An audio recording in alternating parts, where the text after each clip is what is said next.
It's interesting, man. Every time I go to watch that matchup, Luka just raises the bar, and you're like, goodness gracious, man. Yeah. You know what I mean? Like this guy, and you know it's personal for him because of how he's talking, and he's like, "This is my house." He was saying, "This is my house" at one point. Yeah. When he was, I mean, that's just when he plays like that, and we were watching the game with a buddy. He asked me, "Is this the best player in the NBA?" I can't say no. When he's like that, who is affecting the game more? He's in complete control. And yes, the pieces have Phoenix to be Luka. Phoenix Luka is the best player in the NBA. right. Locked in Luka, sure. I mean, we've also seen him in the playoff Luka, which we missed last year when he didn't make the playoffs. Locked in Luka, and I'm going to take it a step further. Phoenix Luka is the best Luka I've ever seen in my life. Yeah, and when he's hitting it, when he's hitting the 3-point shot too, it's just a different level. Yeah, he was just, it's Phoenix Luka. That's all I have to say. Every time he plays Phoenix, especially in Phoenix, he just, it's like he purposely is like, all right, this is personal. I'm going to raise the bar and let y'all know that I'm much better and that I'm the best player on the floor. And every time he does, he's the best player on the floor. And this isn't just a him and Book thing. He's better than KD. He's better than everybody on the floor. KD, this guy, that guy. Shit, if Kyrie or Brad was out there, he still would have been the best player. He just raises the bar to this level that none of those guys can raise to. Right. I've seen KD get to that level, but like he is, man, impressive. Dominant performance by him. Good win by the Mavs. So yeah, fun game. Well, so I was worried about the Suns going into this. They lost to the Blazers. They had a comeback win against the Wizards. So the Suns haven't been playing well going into this. And we know that salary-wise, the team, the way this team is built is they have their stars. They're cooked. And then they have a bunch of minimum guys. So if the stars aren't playing well, the team has nothing, right? So Metu last night, if it wasn't for Metu and Grayson Allen, I don't know what would have happened last night. It would have been a nasty game. Right. Metu had 23 and 19. Grayson Allen had 32 points. If it wasn't for these guys, and you shouldn't be relying on these guys, I don't know what would have happened. It would have been game 7 all over again for them. Yeah. So when those main guys aren't playing well, and KD, man, it's hard to say something bad about KD, just what he's done in his career. He didn't look. He had a rough night. It's always tough. It's so hard to judge because Christmas is just there's so many variables and like distractions. And like some guys just don't play well on Christmas. There was like a statistic they threw up earlier about like Steph's career stats on Christmas Day. I saw that. They're like 15 points a game. Now for any other player in the NBA, 15 points a game is pretty damn solid. It's a lot of money coming your way. For a guy like Steph Curry, one of the greatest players of all time, those stats are like alarmingly low compared to what he usually averages. It's just a lot of things going on, man. They're playing earlier. Or some teams are playing later. The whole day, if you are playing later, that means you're at home with kids and family. It's not your usual schedule. Your timing's thrown off. Your head's in a different place. It's very hard to lock in and like go in there and play this game on Christmas Day. Well, that's why Luka played so well because he's never traditionally probably celebrated Christmas. I was about to say, Luka's not from here, so Christmas Day to him is just like whatever.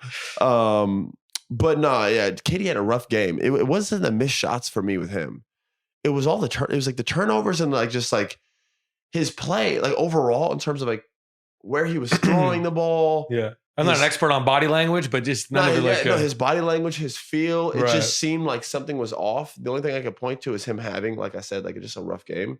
And then also just being Christmas, it's a weird dynamic. And then like Luka's going nutty. And I think that it would happen. The reason that dynamic is so interesting for everybody to watch, the reason why everybody loves watching the Suns Mavs game and why it gets a Christmas game is because for whatever reason, we know Luka raises the bar when he goes against Devin and the Suns. When things don't go well, like you alluded to in Phoenix, when they're not having these games, specifically versus the Mavs, you just see it. You see it creep in. And it seems like this pressure just gets heavier and heavier and heavier and heavier. And guys miss shots. And these games are at home.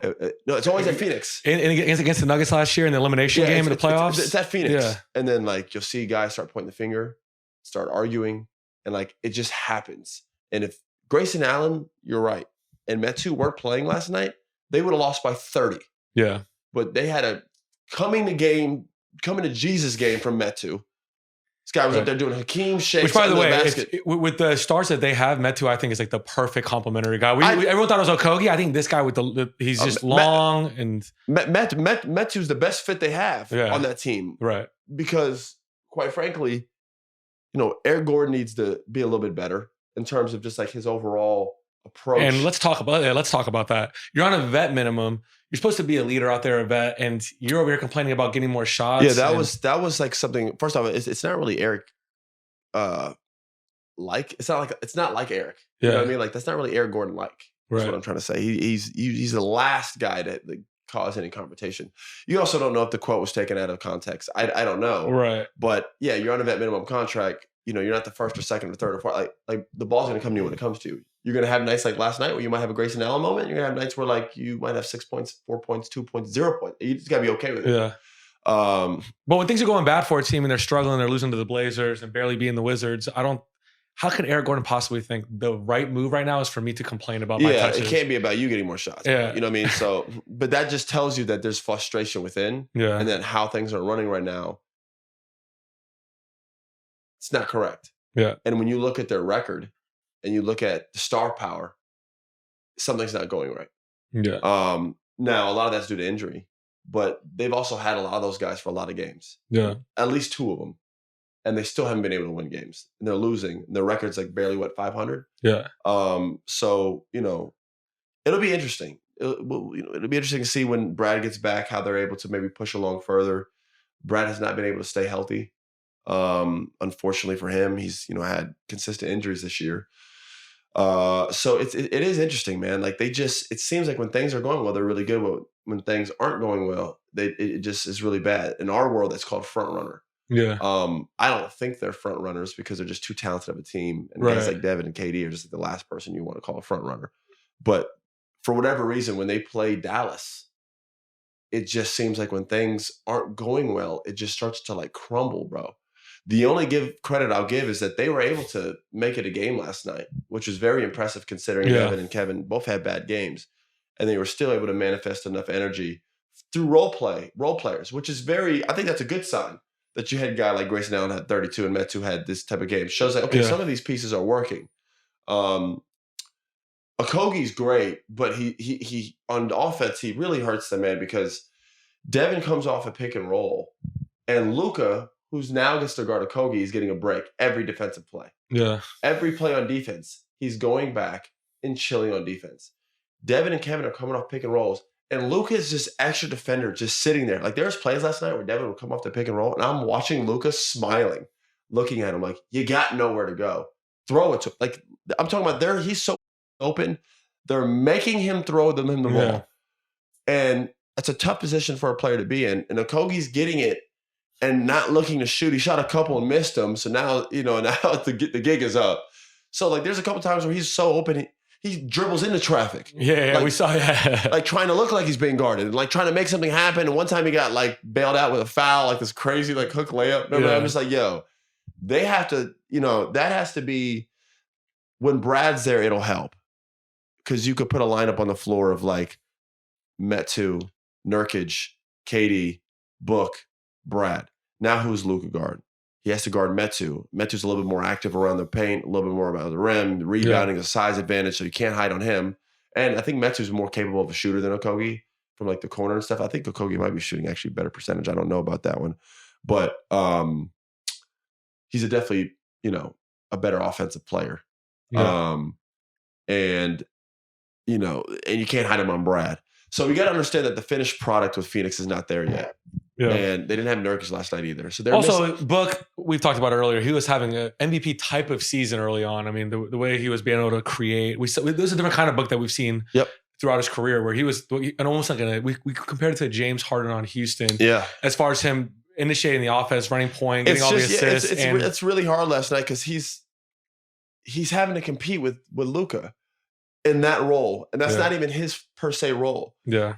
Devin's job should be to go out there and just dominate as a scorer because that's what he's really great at. Now, I'm really happy he's having career high in rebounds and assists, but he's had to do that due to them not having a point guard and them not having a facilitator.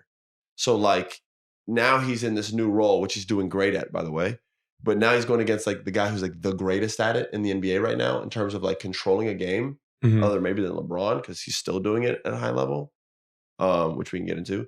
But this guy it's just tough. You know what I mean? Like the way Luka picked, I don't think people really understand, man. Go back and watch that full game, especially the second half, because I don't even care about the points Luka's scoring. Watch how this guy just approaches a double team in the pick and roll. You can't speed him up. You can't turn him over. Even if he does, he's so lackadaisical about it. He'll come back down the same. That's what I'm saying. It looks like he just figured out basketball. Oh, it's like looks, who's open? Bro, he was misdirecting. Bro, he had like the weak side, like just the way he just absolutely picked apart their defense last night.